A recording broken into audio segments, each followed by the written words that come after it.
The Jeff Cowan coming to you from thejeffcowan.com. Welcome back to my weekly podcast entitled Success in Professional Sales and Life in General. I'm so happy you came back, especially this week, because I've got a great podcast for you. I've even gone as far on this one to give it a title. Can you believe that? It's called How My Wife Got Me to Commit to $6,500 on a new wood floor for the family room. Long title, but it's a great story. Now, throughout this story, I'm not going to tip my hand here, but throughout this story, there are all kinds of lessons in sales that we can use in our daily life when making sales ourselves, and we can prevent ourselves from making some critical errors. So with that, I'm not going to talk anymore about it. I'm just going to tell you the story. So about 5 or 6 months ago, my wife comes to me, and by the way, my wife is an extremely intelligent woman. She's very, very sharp. She's very independent. She does her own thing in business and whatever, but she typically, by her choice, takes care of the different projects around the house, mainly because I travel so much, and it's just we found over the years it's easier for her to do all these planning and things because she's typically the one that's there and I'm not home, so I just become a middleman. Let's take the middleman out. She handles most of these things in our house.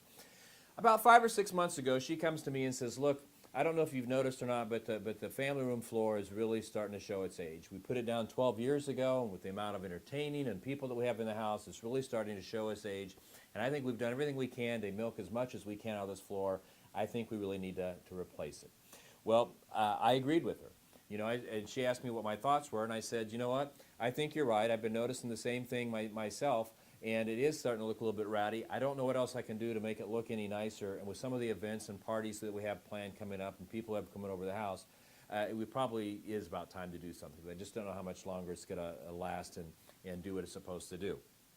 So, right out of the gate, she gets a commitment that we're getting a wood floor. At that stage in the game, in her mind and in my mind, there's no longer, at least in her mind, there's no doubt that we're getting a wood floor. She's closed the first part of this transaction, and that is getting me to commit that we need a new wood floor. So that's done. She then needs to figure out what the budget's going to be, and she knows that I can flip out over this stuff, so she handles it gingerly and very expertly by simply asking, well, and looking at a brand new wood floor for the family room, what type of budget do you think I'll have to work with when looking at it? My comment back to her was, well, I know that when we put it in 12 years ago, the floor that's there now, it cost us $4,500. So I would think if we could stay in that range of $4,500, I would be comfortable with that. She then comes back knowing that she's going to need more money, bumps me, and just in case she does, she immediately goes after the first bump. Now notice I said the first bump because here's what she said. Well, honey, I can appreciate where you're coming from because $4,500 is what we paid for the last one, but I'm sitting here thinking about that and knowing that it was 12 years ago with the difference in products, with the higher qualities they offer today, the labor, the materials, and all that stuff. I would think that we could get it. I would say to think we could get it done for the same $4,500 would be a stretch. I would think inflation alone would dictate they're going to be paying more. So if I needed more, how much more above the $4,500 do you think would be comfortable with? I said, you know, you're probably right. If nothing else, with inflation, I'm seeing that they're doing different things with wood flooring. They're lasting longer. They're warranted longer and all that stuff. So what do you think? They've gone up 1% a year or something like that, so another $500, $1,000. Is that what you're thinking? She shakes her head very vigorously and says, that's exactly what I was thinking. It's funny how you and I think alike because I was thinking $5,500 would be the place that we'd need to start from. So let's look at the third thing that she did. First thing she did, she got me to commit that we need a new floor. So now we know we're getting a new floor. Then she got me to commit to and be comfortable with $4,500, knowing instinctively, and even if not so, that she was probably going to need more, and if there was more there to get, she wanted to get it right now. She points out that since 12 years has passed, it's probably gone up. So knowing that it's probably gone up for realistic reasons, how much more would I want to commit? So she immediately gets a first bump of $5,500. So now, before she even schedules the first person to come in, she's got a commitment that we're getting the floor and that we've gone from $4,500 to $5,500. Now, as we walked away from that conversation, I knew deep down inside that when I said $5,500, that was going to be her starting point. That when she called these people and brought them in, she was and they asked about her budget, she wasn't going to say 45, she wasn't going to say 5,000, she was going to say we were comfortable with $5,500. Now, again, my wife doesn't spend money just to spend money. As a matter of fact, she's the more conservative of the two. But I know how excited she was about this wood floor. So she immediately leaves the conversation. She goes to her desk in her office that she has in the house, and she immediately makes 3 appointments for people to come over and give us bids on replacing the wood floor. A week later, she announces that she's got the bids and she believes she's found the floor that she wants, and she's all excited to sit down and talk to me about it. So when she sits down, she does the fourth step, which is, now remember, the first step that she did, she got me committed to the floor. Second step was she got me to tell her what budget I was initially comfortable with, $4,500. She got the initial bump of up to $5,500, another $1,000 before she ever got started. So the fourth step is get me excited about what she found. So she sits me down and says, honey, we're in luck because I called 3 people, and I got to tell you, the first guy that walked in, I knew I was going to buy his wood floor. Really, honey, why was it about that floor that got you excited? Well, not only is it a better looking floor, more modern looking floor, and the wood so much richer, it is warranted for 20 years. As a matter of fact, the first 10 years, they'll guarantee that there's any scratching, any surface damage, or anything out of the ordinary. They'll come in and replace the whole floor for free, and then for the next 10 years, they'll continue to warrant it at a pro-rated rate. So for over the next 20 years, we'd never really have to replace the floor. It's also going to make the room look better. It's going to make it look richer. It's going to make it look more important, and it's surely going to be impressive to not only us, but anybody that comes into this house. She said, but it does run $6,500 all inclusive. But now, so immediately she needs another $1,000. But before I can make another comment about it, she continues to say, but $6,500, and I know that's $1,000 more than you're comfortable with, but I've done some math, and here's what I figured out.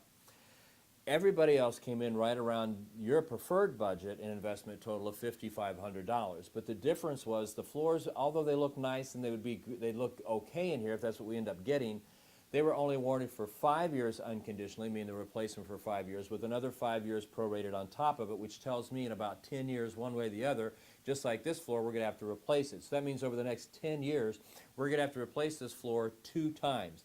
And you know, as I sat there and I thought about that and the pain that it takes to replace these floors, the headaches, the brain damage, and how much you hate the house being tore up, I thought for an additional $1,000 investment, knowing that we would never have to replace this floor for the next 20 years, because we both know we're going to stay here for the rest of our lives, that $1,000 alone would be worth not only knowing that we not have to replace the floor again, but knowing it's a better floor with better woods, with a richer look that's going to really set the whole tone of the house, that you would agree with me and just want to be done with it once and for all. So the fifth thing that she did, and of course, I agreed with her after a couple more comments back and forth. I agreed with her. So the fifth thing she did is she got her final $1,000 bump, because she pointed out that not only was a better floor with a better warranty and whatnot, but she also brought up one of the things that she knows I hate. I hate construction and projects going on in the house, because I just hate it when I go in and there's a bunch of people there with my house all torn up and the like.